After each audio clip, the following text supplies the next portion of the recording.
And Joe, there is so much going on, especially with some of these polls showing a little bit of movement. Well, a little bit of movement in some polls, a lot of movement in other polls. You have really one of the heroes of the Tea Party in trouble in Virginia. You've got a guy who's been known as, Trump has said, one of his favorite congressmen now being abandoned because of his white nationalist leanings. You know what? Why don't we just start with the most accurate poll in the 2016 campaign, the poll that actually showed Donald Trump doing better throughout the entire 2016 campaign, caused a lot of consternation, but this poll ended up having it right. And my gosh, Mika, the headline coming out of the USC LA Times poll, it is a political earthquake. So 6 days, less than a week to go until Election Day, and everyone's trying to figure out what's going to happen. You're talking about the USC Dornsife Los Angeles Times tracking poll showing a massive lead for Democrats in the final full week of October. 57% of likely voters favoring or leaning toward the Democrats, 40% toward the Republicans. While the poll could be an outlier, Democrats are seeing a shift in the closing days of the campaign. And Steve Kornacki, why don't we talk about this poll for a second? A lot of consternation throughout the 2016 campaign. It also had Barack Obama more comfortably ahead in 2012 than most other polls. But I've been talking to Democrats the past couple of days. They have seen a momentum shifting their way in a lot of races, whether you're talking about Arizona, a tightening in some of these other states. But you start seeing, if other polls start moving in this direction as far as the generic ballot test goes, 16 points, that points to some bad days ahead for Republicans, doesn't it?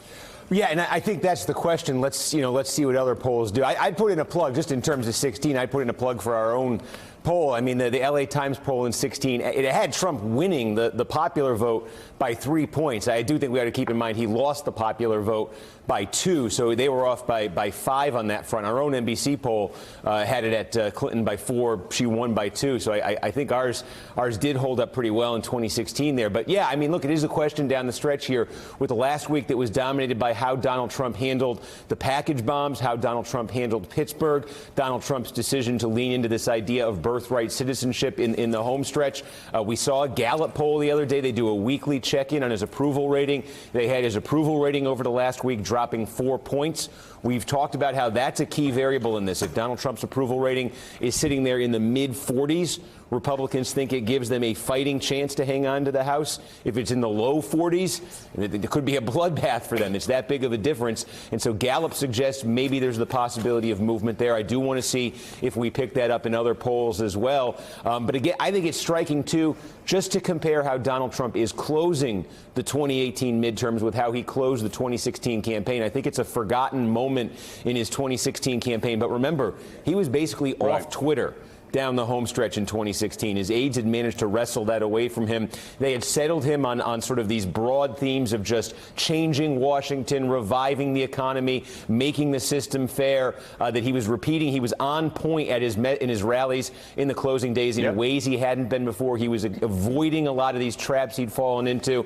And those were the days when his numbers did tick up just enough to get him, through that electoral college sort of gauntlet that he ran on Election Day. It does seem that the tone he's ending this 18 campaign on is different than 16, and I do wonder if those reluctant Republicans who came through at the end for him in 2016 may react to this differently in 2018. Well, it's so fascinating that you say that, because Willie Geist, yesterday I was talking to Steve Schmidt, and Steve said, you notice that when we're in the campaign and people are talking about somebody else, Donald Trump wins.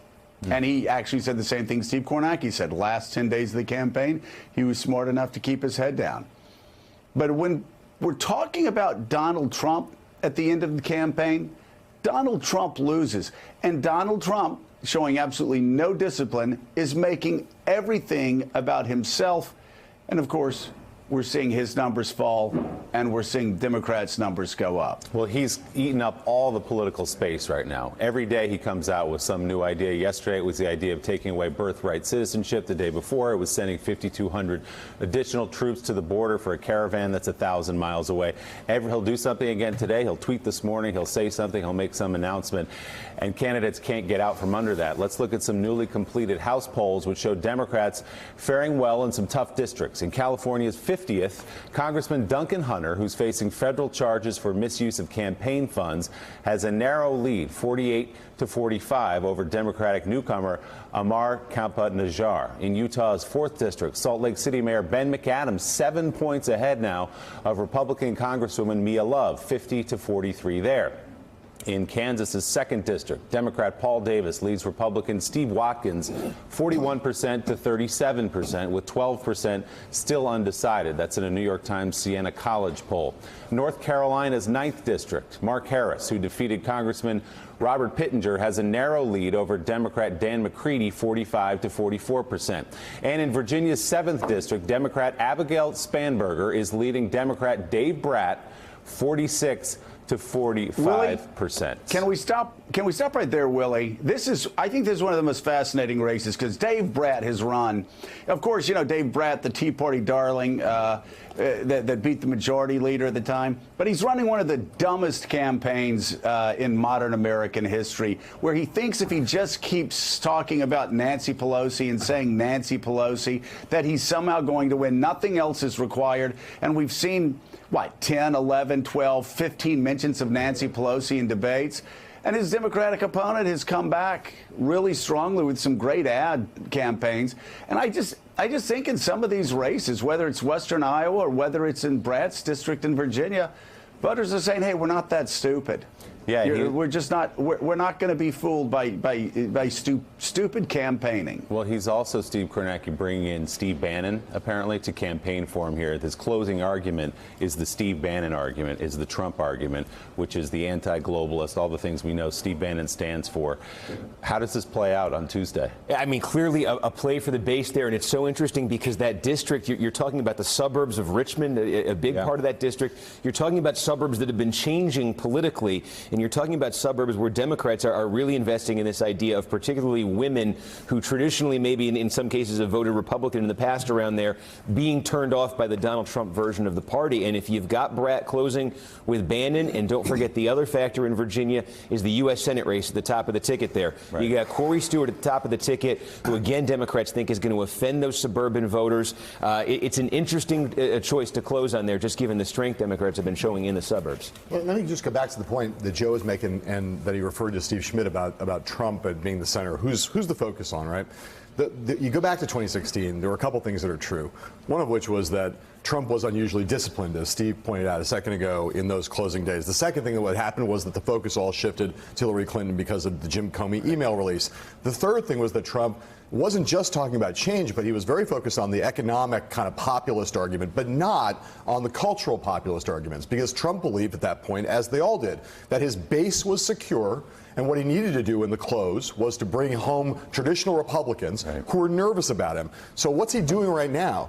Coming out of the period after Kavanaugh, when the focus did shift to Democrats, and he was able to focus on Democrats, on the mob, right? He now is bringing all this discussion back to himself. And instead of focusing on issues that will bring traditional Republicans back home to the Republican Party, he's focusing on these wedge issues, which are exactly the issues that make suburban Republicans, that make Republicans in swing district nervous about Donald Trump and the future of the party under Donald Trump. So it's like almost a mirror image of what he did in 2016. And given the dynamics in this race, it's in some ways dumber than if he'd done the same thing in 2016.